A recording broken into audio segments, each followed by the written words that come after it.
son didn't deserve to die this way. If my son's supposed to be burying me, not me burying him. Hey guys, welcome back to the channel. Now, I don't want to be doing these videos in my car, but it's so hard with work and the kids at home. My kids are haters. They don't let me live my best lives.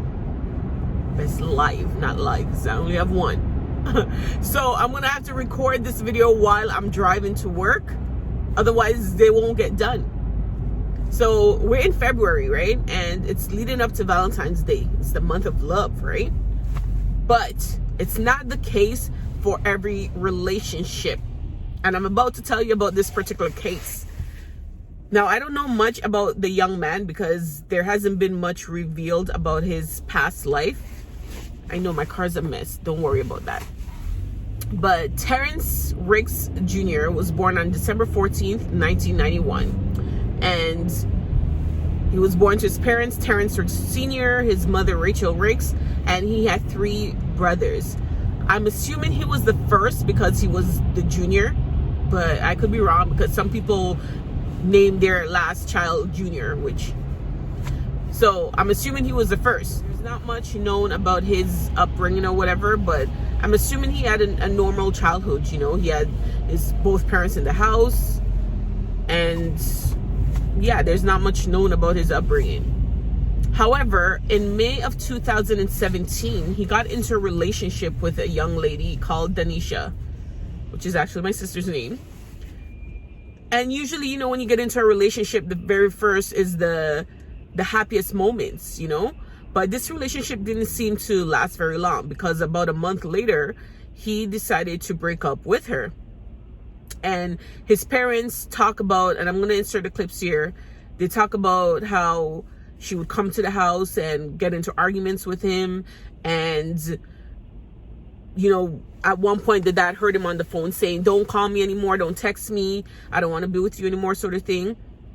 And with the last argument, actually I'm going to insert the clip here. That day I heard him on the phone telling someone, I don't know if it was her, "Don't call my phone no more and don't text me no more." I know she's just been coming to the house.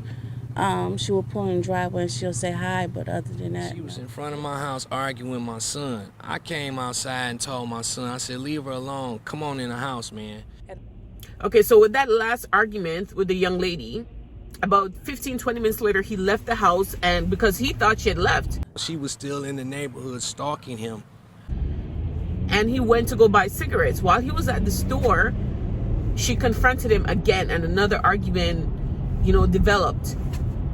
And I don't know if she had threatened him and said, "I'm going to run you over," kind of thing. But as he started to walk home, she tried to run him over. The first time he got away, but then she went and she reversed the car and she went back at him again. And this time she was successful and ran him over. His body was lodged under the car for a while. She kept driving. She didn't stop and say, "Oh, let me call 911 or whatever. It was an accident. I did it out of anger. I wasn't thinking." No, she kept driving until his body got dislodged from the car. All of this was caught on surveillance camera, luckily. And I guess someone called 911. They came, they took him. Some reports say that he was already dead by the time they got there. Some say that he died on the way to the hospital, or he died at the hospital when he arrived at the hospital. She was arrested about a day later and charged with first-degree murder.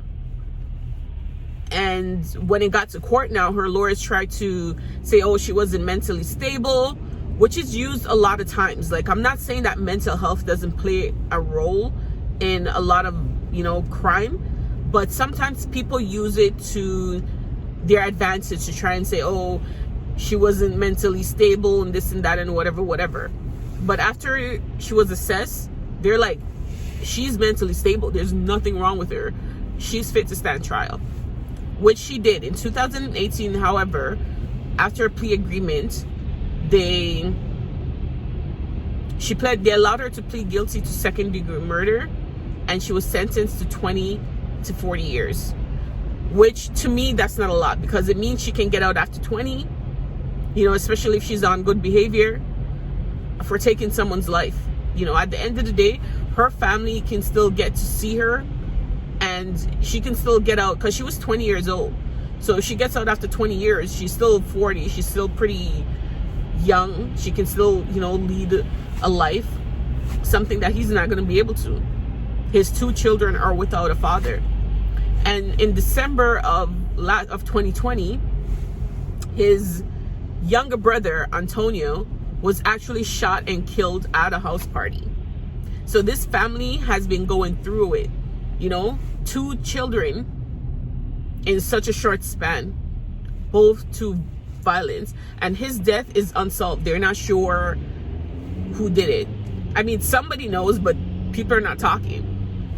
So it's really, really sad. And I know this is a short video, and the next video, I promise, will be in better settings. But I just wanted, because I had a plan that I'm going to release true crime videos talking about love and relationships that ended in murder leading up to Valentine's Day, but it doesn't look like that's gonna happen, because today's December 9th. This is the week leading up to Valentine's Day. It just snuck up on me. I didn't realize, you know. But if you made it to the end of the video, thanks for watching, and I'll see you guys in the next video. Don't forget to give me a thumbs up, comment, and subscribe if you haven't as yet. Bye.